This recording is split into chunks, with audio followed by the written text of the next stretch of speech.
জঙ্গিপুরে ১ লক্ষ টাকা কুড়িয়ে পেয়ে সততার পরিচয় দিলেন এক ট্রাফিক ওয়ার্ডেন সাবির শেখ। এই ঘটনাকে কেন্দ্র করে এলাকা জুড়ে প্রশংসার ঝড় উঠেছে।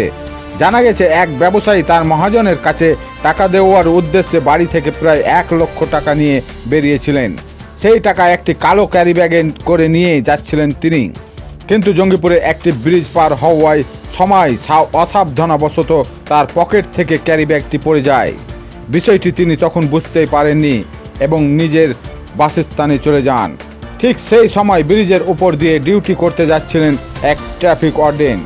হঠাৎ তার চোখে পড়ে ব্রিজের মাঝখানে পড়ে থাকা একটি কালো ক্যারি ব্যাগ।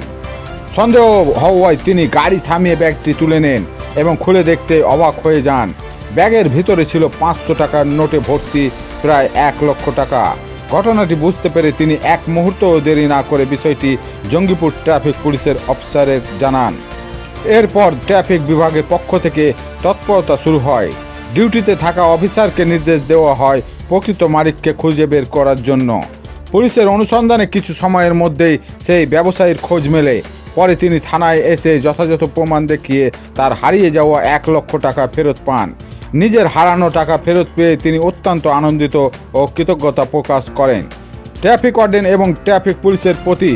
এই ঘটনার পর ট্রাফিক পুলিশের সততা ও মানবিকতার ভূয়সী প্রশংসা করেন রঘুনাথগঞ্জ ব্যবসায়িক সমিতির সদস্য জনি শেখ। তিনি বলেন, পুলিশের এই ধরনের মানবিক উদ্যোগ সমাজের কাছে একটি দৃষ্টান্ত স্থাপন করে। স্থানীয় বাসিন্দারাও ট্রাফিক ওয়ার্ডেনের এই সততা ও দায়িত্ববোধের প্রশংসা করেছেন। অনেকেই বলেছেন, পুলিশের এমন মানবিক কাজ প্রমাণ করে যে সততা ও কর্তব্যবোধ এখনও সমাজে বেঁচে আছে। এই ঘটনা আবারও মানুষের মধ্যে পুলিশের প্রতি আস্থা বাড়িয়ে দিয়েছে। আমার টাকা হারিয়েছিল। কত টাকা মতো? ১,১১,০০০ মতো। কিসের জন্য নিয়ে যাচ্ছিলেন এই টাকা? মহাজনকে দিবার জন্য আমি নিয়ে যাচ্ছিলাম, বাড়ি থেকে আসছিলাম নিয়ে। আমার এই দবেশ্বরের সাফা মার্কেটে দোকান আছে কাপড়ের, মহাজনকে আজকে পেমেন্টের দিন ছিল, তার নিয়ে আসছিলাম। হারিয়ে যখন গেছিল তখন কেমন লাগছিল আপনাকে? মানে আতঙ্কের মধ্যে ছিলাম। হ্যাঁ, একটা মানে যেন কি হারিয়ে ফেললাম একটা। হ্যাঁ, টাকাটা যিনি পেয়েছেন হ্যাঁ। তিনি একজন সিভিকের কাজ করেন। হ্যাঁ, তাহলে সততায় তাদের দাম আছে। সততা অবশ্যই। হ্যাঁ, আমি তাদেরকে খুব ধন্যবাদ জানাই। হ্যাঁ, ট্রাফিক পুলিশকে।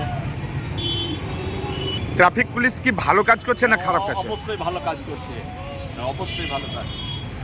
এই টাকাটা ফেরত পেয়ে আপনি কেমন লাগছে আপনাকে? আনন্দে উৎসাহিত করছি, মহাজনকে আমি টাকাটা দিতে পারবো।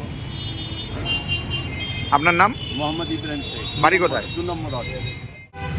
কি পেয়েছিলেন আপনি? আমি আসার টাইমে, বাড়ি থেকে আসার টাইমে ব্রিজের মুখে একটা কালো ক্যারি পড়ে আছে। তো ক্যারিটা উঠাচ্ছি, তো টাকা আছে। তো আমি স্যারের কাছে এলাম, স্যার বললো টাকাগুলো গণো। তো টাকাগুলো গণলাম, ১,১১,০০০ টাকা আছে।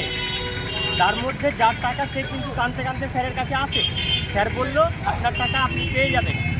হ্যাঁ, আমাদের যেটা নিয়ম আছে সেই সিস্টেমে দরখাস্ত দাও, আধার কার্ড জমা দাও, পেয়ে যাবে। আর কোন ব্রিজে পেয়েছিলেন টাকাটা? আমাদের ভাগরতী ব্রিজ। আমি ট্রাফিক ওয়ার্ডেন্টের কাজ করি। স্যার ফুলতলায় পোস্টিং আছে। ঠিক আছে। আপনার নাম? আমার নাম সাব্বির খান।